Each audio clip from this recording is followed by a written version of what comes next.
Welcome back to the Comics Course, an offering of Miskatonic University's remote education program, offering Literature 209, Graphical Literature and Society and History, through a podcast form as a public service to the world. I am your Professor Hamby, along with our resident yaoi expert, Rowan. What? Say hello, Rowan.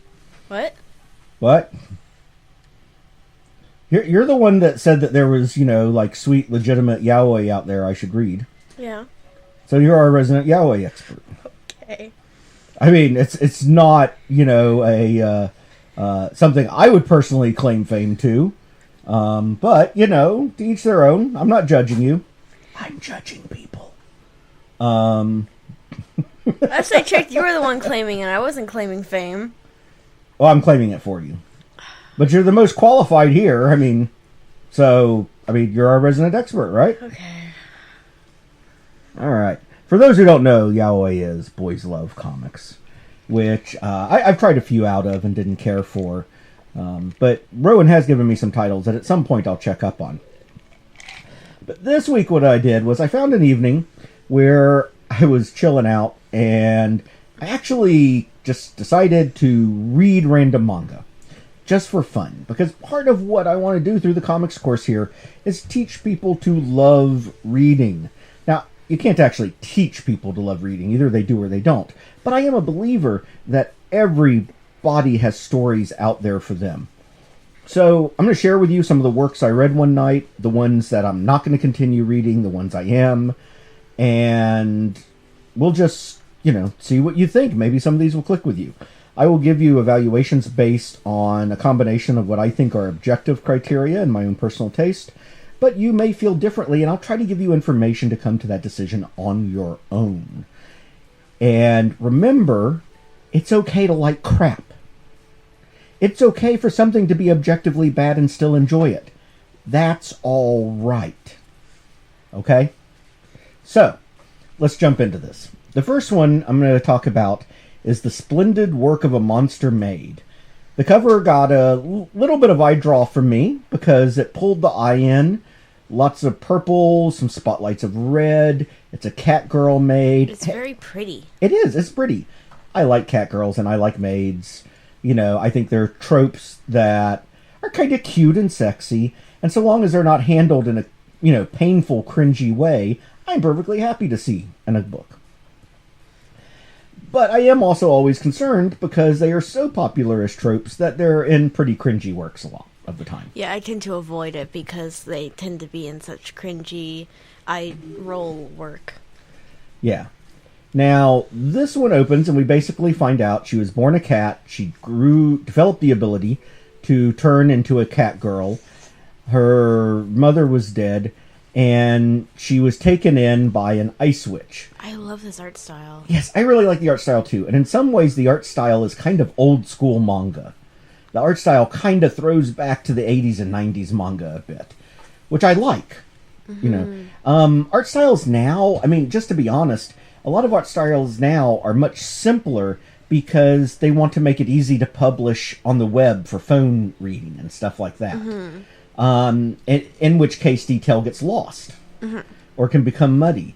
So the days when they did the art purely for print and they could get that extra detail is pretty nice. Now, this is a Catgirl maid with two tails for some reason. One thing that is encouraging is that her outfit is not highly sexualized. Yeah. She does have a waist cincher. She has petticoats. It's clear the place is in some disrepair. Her stockings are torn. But she doesn't have a giant bust. Nothing's showing a bunch of skin. Her curves aren't emphasized. And indeed, as the story goes along, it's not sexualized. Yeah, it's not fetishy maid outfit. No. Now, during the course of it, she has new maids that come in to help her learn how to be a maid, because we discover she's kind of incompetent. She loves her boss, the Ice Witch. We find out the Ice Witch stole her power from a demon prince when two demon princes had a fight. These are all very, very familiar tropes for people that follow manga and anime. Yeah.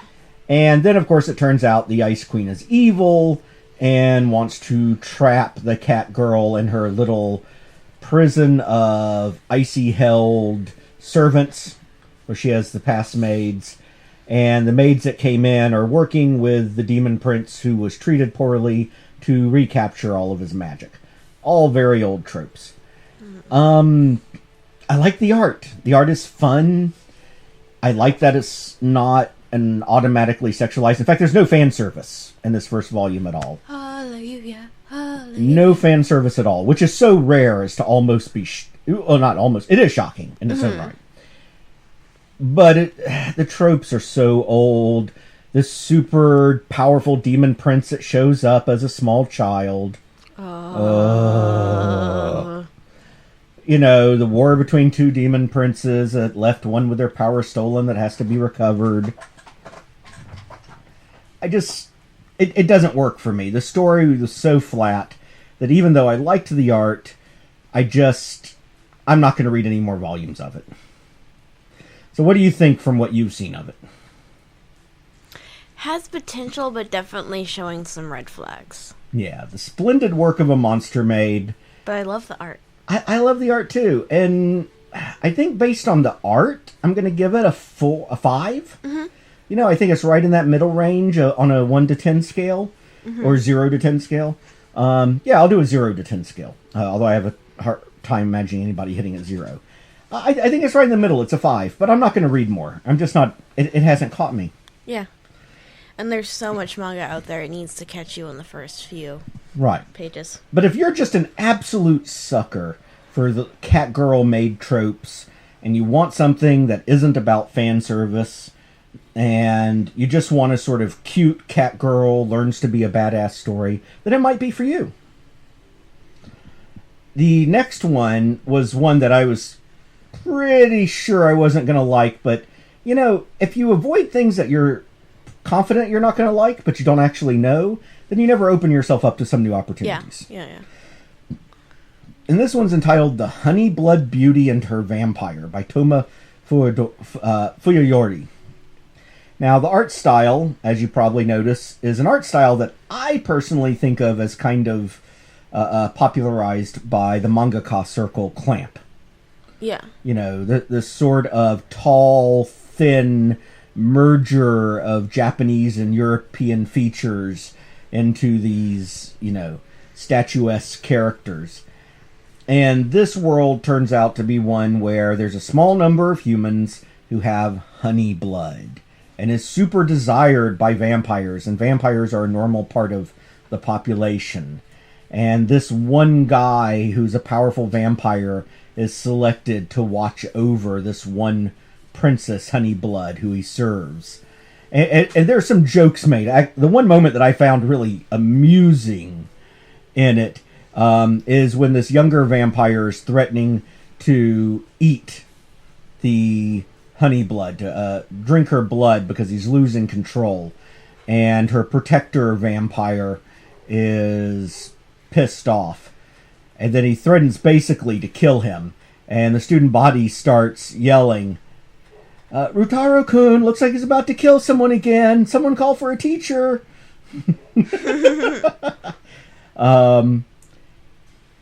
It's not bad. I mean, it's obviously kind of draws on the romance tropes, you know, the highly protective supernatural male who worships the feet of this spoiled girl who has reason for being kind of spoiled and out of touch with things.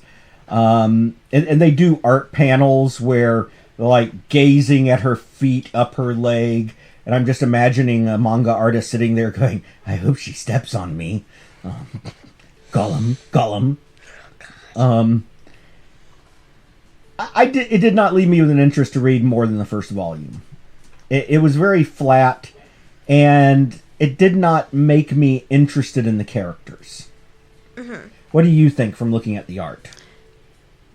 The art's okay. It kind of feels very mass-produced, like you could see it in almost anything. It does not have the same quality as Clamp, in my opinion. Oh, no, nowhere near it.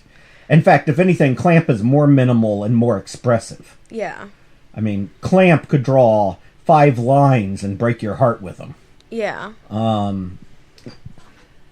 It feels like it feels like you would find it in any webtoon for teenage girls.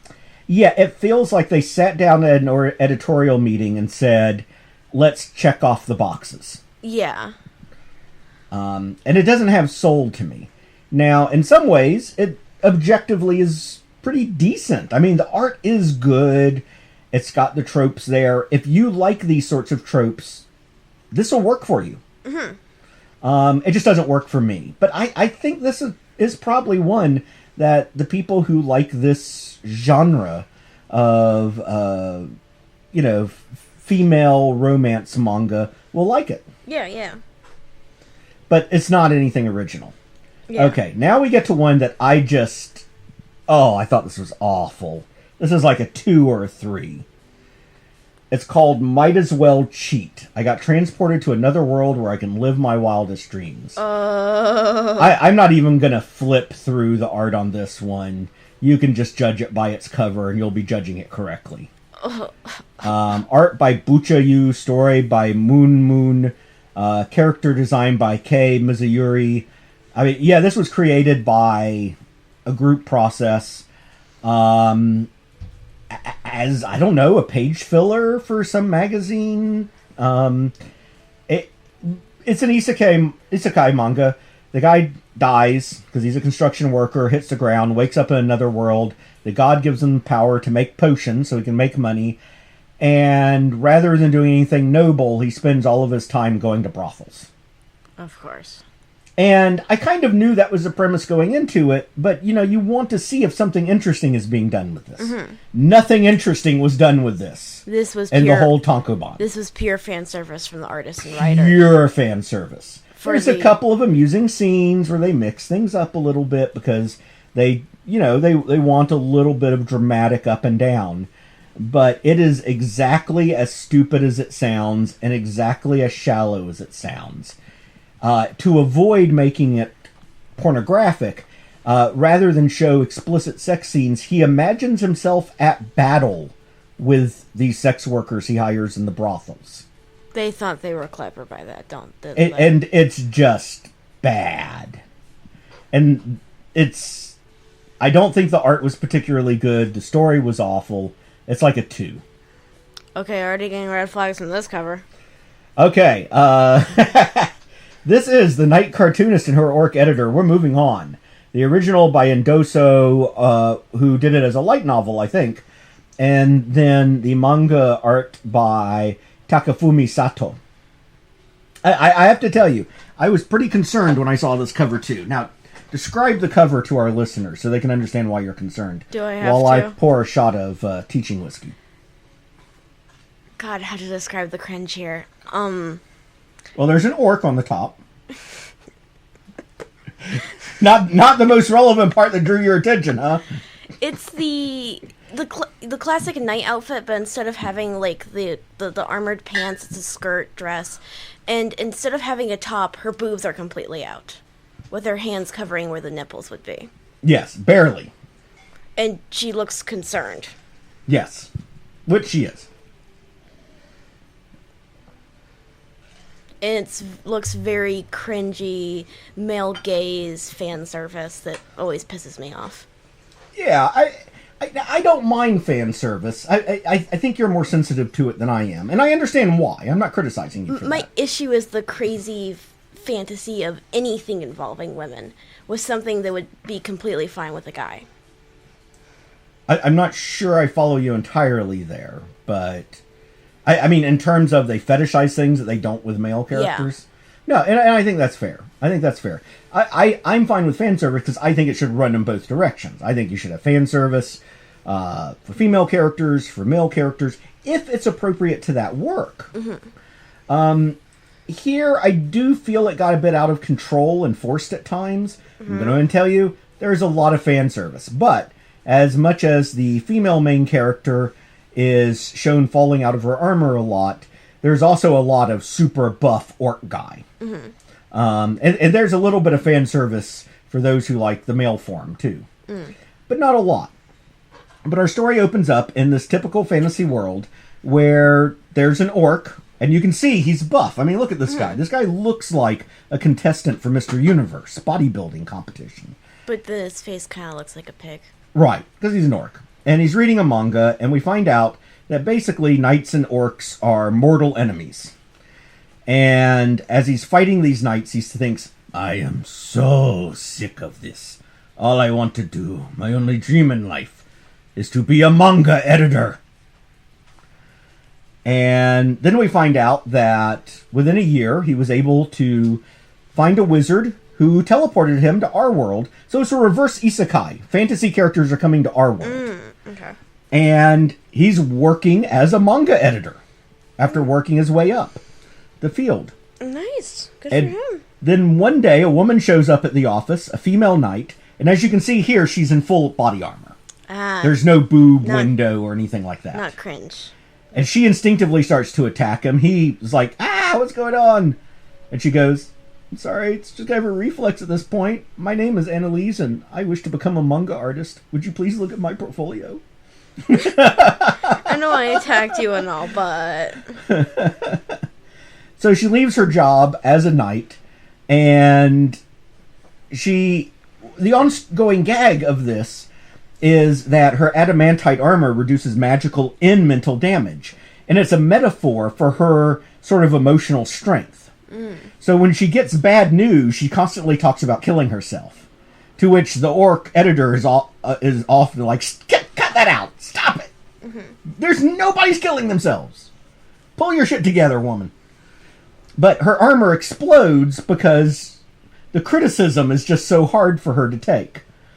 And an ongoing... And so we have many of these scenes, like this one, where, for example, he says, for a new cartoonist, I think your old-fashioned art style is kind of a non-starter. You may want to spend some time researching more modern styles. And then her armor explodes because, this criticism is hitting her hard. And so we get this fan service, where basically she's naked except some word panels and debris covering up a few essential bits. And this keeps going as the series goes on, and until she starts toughening up and becoming more professional. And then the armor maybe becomes cracked, and eventually she doesn't need to wear the armor anymore. And so, I mean, yes, do they do fan service? Yes. Is it silly? Yes. Do I think they put it in this more than they need to? Yes. It's very cringe. I think it's moderate cringe. But I actually kind of appreciate the metaphor that the armor represents this emotional endurance. It's about creating art. And the story is not great. The art, as you can tell, is only so-so. I mean, what do you think of the art? Feels very mass-produced, generic. It is.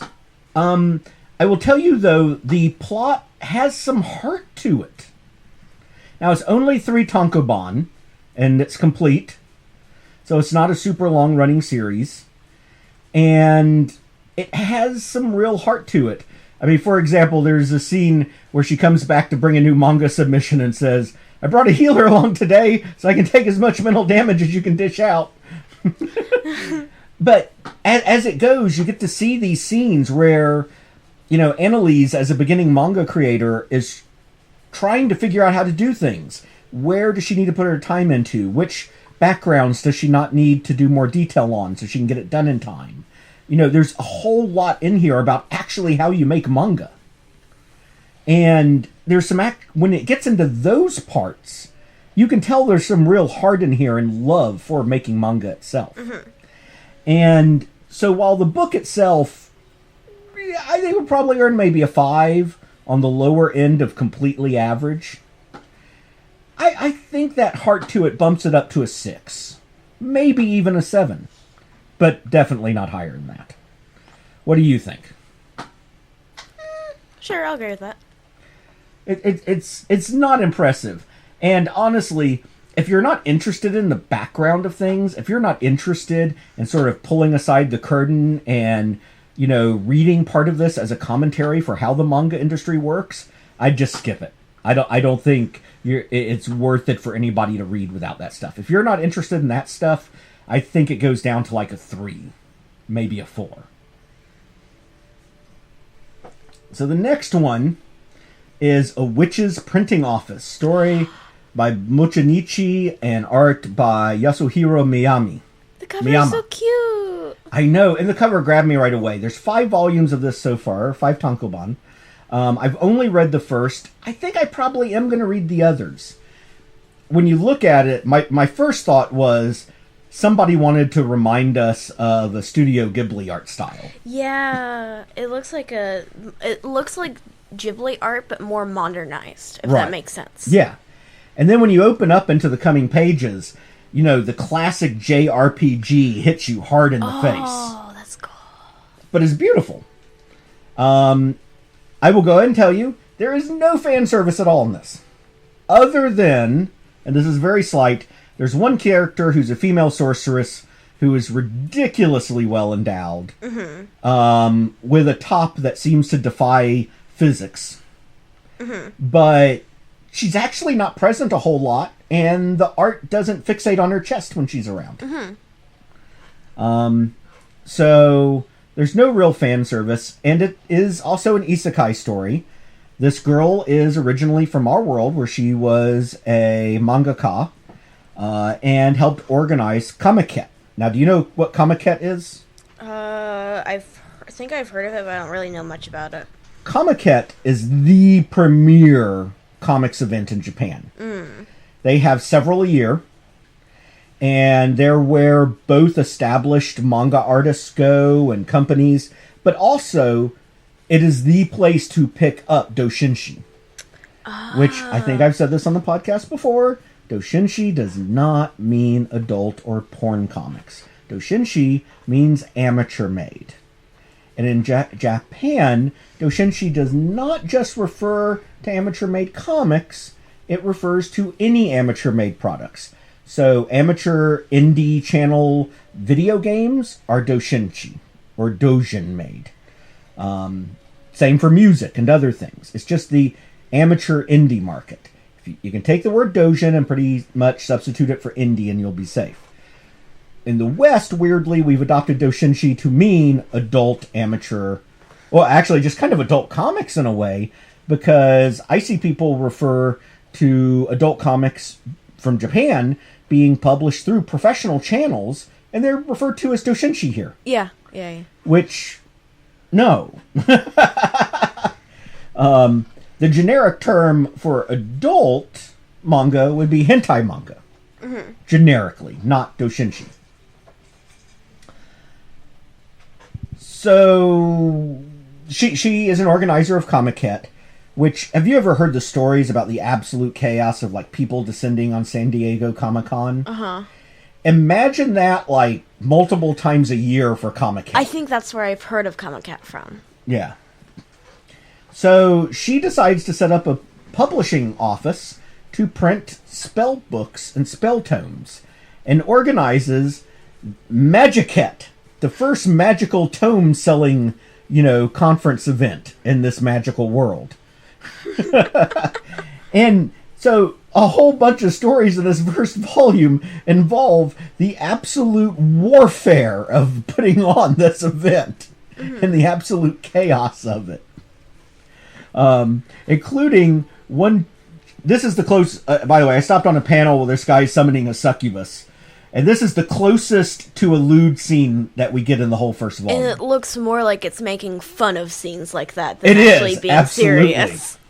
And in fact, the guy summoning the succubus, because they're going around and checking people's spells to see if they violate any rules for being sold at the event. Because they're kind of selling copies of them the way people would sell copies of manga at Comic-Con. And he says, I know currently it's a prohibited spell, but that's precisely why I must take this opportunity to show everyone the wonder of forbidden magic.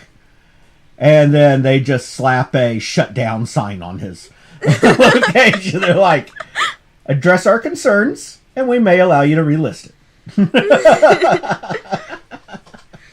And you can see here, like, here's a panel of the witch with the large bust walking around. It's not particularly emphasized in the scenes or anything. No, she's just drawn like a normal character with big boobs. Right. If anything, there's a humanoid fox character that gets more fan service when people constantly are stopping and like, oh, can I rub your ears? But it's a fun little series. I love the art. The art is solid. The story is solid. You grow to like the character. Her name is Mika. What is her last name? Kamiyaya. And some chapters actually focus on other characters. Like one is this knight who's assigned with a battalion to help organize the event and protect people. And by the end of it, he's like, "That is the most glorious battle I have ever been in." And he's just so thrilled and looks forward to doing more of these with her. I found the analogies about running Comiket fun in the same way that I did the manga content in the Night Cartoonist and her Orc Editor. I found the story pleasant. I'm going to read more of this. I only read the first tankobon so far, but I'm going to read more. And I think I'd give this a 6, maybe a 7. I'd say a 7 for how good the art is. Okay, we'll go with a 7. And I'll read more and at some point report back on it. It's always nice to open a manga and actually see that the art is the same inside as the cover. Yep. So, another series I'm not going to read past the first volume. Miko Senri's A Kiss with a Cat. Again, it has that sort of faux clamp art style. And the premise here is that we have the typical sort of everyone sees her as an ice queen, but she's not really kind of female character. This has become a lot more common in the last few years. Oh, yeah, absolutely. And in fact, at one point, she's, it's like, why are all the boys like this? Why won't any of them talk to me? And the other female characters say, well, they all see you as an ice queen. We think that they want you to step on them. And she's like, ew. Now, there is a boy there and named Nico something. I don't remember. But it's easier to remember the Nico because that's cat in Japanese and it's a part of his name. And she gets upset when, she drops something at her desk and he's walking by and he ignores it. Now, later, outside, she finds this cat just wandering around. This big, tubby, cat. And she picks him up, and he's very docile and lets her play with him. He looks so tired of her shit. And then she gives him a little smooch on the lips and turns into the boy from class. And we find out that he has what he calls a condition. A condition? I have a condition. And whenever he gets a kiss, he turns back and forth. And it can be from anyone or anything. And he has the ability to summon cats and get kisses from them to facilitate his change. But obviously, if he's indoors somewhere, unless there's a window open, he's going to need a kiss from the humans. But when she kisses him, he turns into a naked guy sitting there. Which, of course, freaks her out. Yeah, as anyone would be. Now, he decides that she is now his owner. And when she interacts with him in class, and he with her, people start asking what's going on. Because he's always been super aloof to everybody. And he just looks at them and says, well, she owns me now. I'm her pet. To which her friends look at her and go, wow, we didn't think you had it in you. Go, girl. Which I loved. They're like, respect. You step on that boy. And she's like, no, it's not like that. And of course, the ongoing joke here really is that he behaves the exact same way as a human that he does as a cat. And all the behavior that she finds so adorable as a cat, she even makes an Instagram for him, dedicated to him. But all those same behaviors that she loves as a cat, she finds annoying as fuck as a human being. And drives her nuts. Which I find the concept amusing, but the story didn't have legs to me. But I did think it was okay. And I think for people more inclined to this sort of, I'm sorry to put it this way, it'll probably offend some people, but to me, bloodless romance. It does. It feels like a bloodless romance. That's sad. Romance should be about passion and emotion, not and feelings. And even if you have a ambiguous future romance, which is very common, you still want to not be annoyed by the characters. You want to sympathize with them. This is made to make you annoyed with the characters. Oh, that's sad, because the concept is cute. I like the concept. I don't like the characters at all. That makes me sad. So I'm going to give it a 6. But I'm going to throw in it the caveat for people who just love cat stories, who love this sort of romance, who love the awkward romances where you don't have to be emotionally invested. It's probably going to be a great story. I can see this having a strong audience of people who like it, but not my taste at all. Mm-hmm. I suspect it has a definite market amongst young women, though. Now, my favorite of the bunch, and I was worried about this one. The cover scares me. The title is cringe. That too. The story and art is by Miyako Miyahara. Mm-hmm. It's called I Can't Believe I Slept With You. And it has a somewhat provocative cover of a girl on the floor with glasses, her shirt's kind of spilling open a little, and then there's this like white-haired girl over her, and that's what we get for the cover. So what do you think so far with just the cover? With the title, cover art, and it being a yuri, all scares me.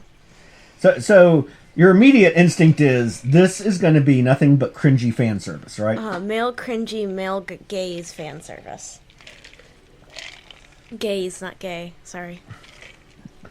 Even gay guys like boobs, the same. It's universal.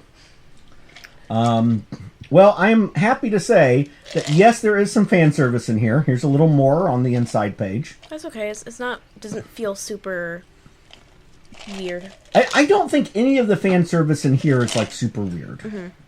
Because I don't have a problem with fan service.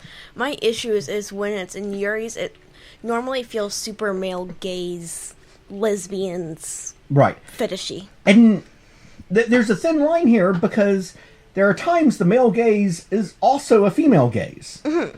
I mean, there are aesthetic elements that bi women and lesbian women also like. So we have to be careful. Just because it is something that would appeal to the male gaze doesn't automatically make it exclusive to the male gaze. Yeah, I know.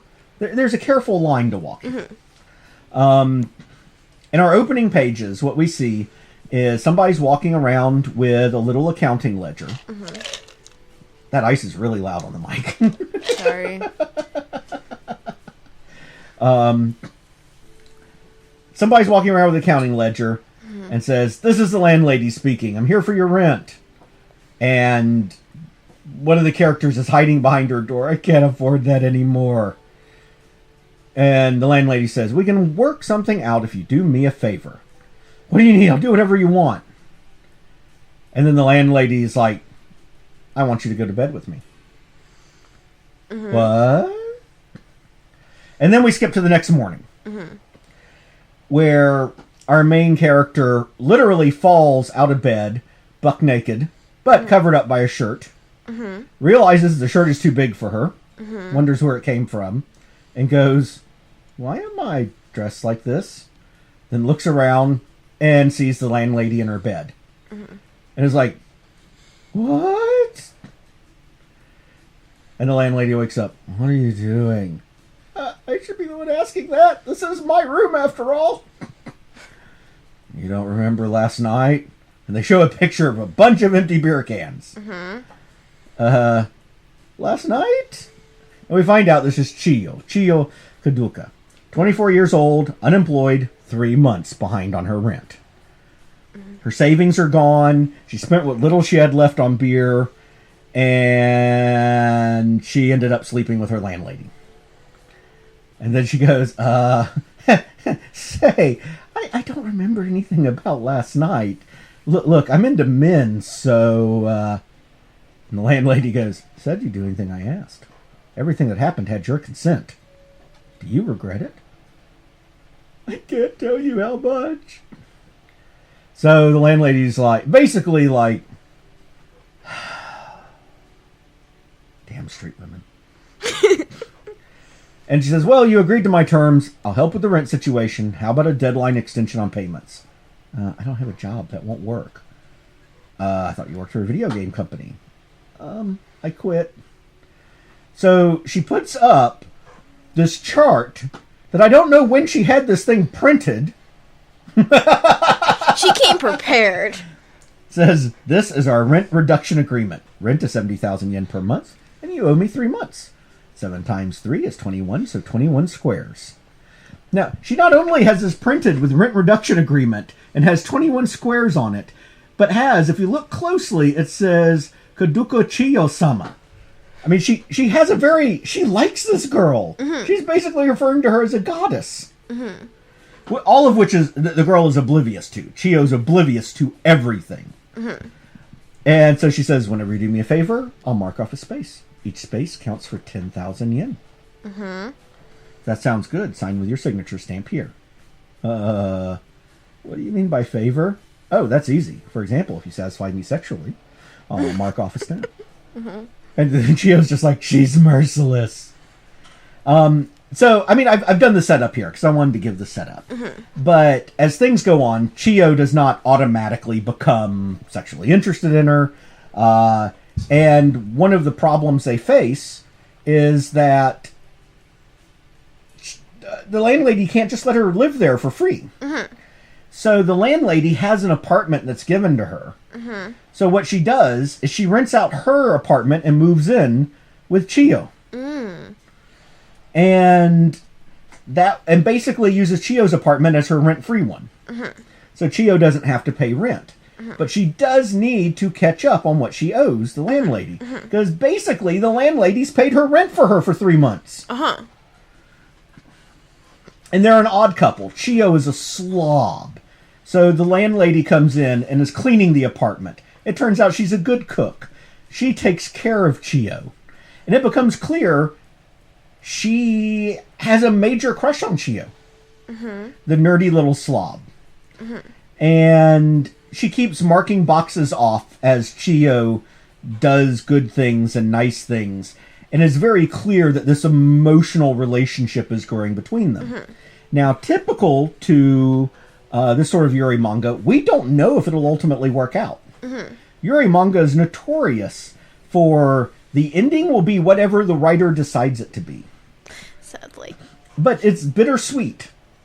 And it's well written. And yes, it has a cringy grab your attention title. It has a tiny bit of fan service. But I've been flipping through this. How much have you seen that you would really consider fan service? Only a little bit, and the ones I have seen didn't bother me at all. Right. And when it happens, there's a lack of detail. Mm-hmm.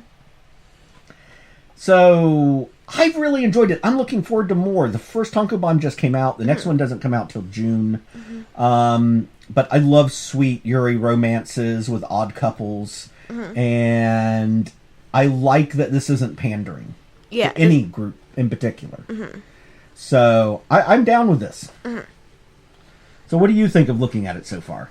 It looks very cute. Yeah, I mean... I feel like this could have very easily gone very fetishy very quickly. Oh, yeah. But based on the way you've described it in the panels, it doesn't feel fetishy. And I don't think it is.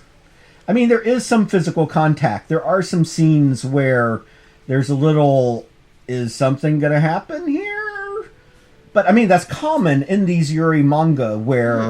Mm-hmm. I mean, frankly, a common trope, and this includes the series, is the yuri manga where one girl is very unclear on her feelings, especially as they start to evolve. And that's the case here. Mm-hmm. But it doesn't feel fetishy or unconsenting. No, not at all. Not at all. So this was my win out of them. Most of these series I only read the first tankobon on.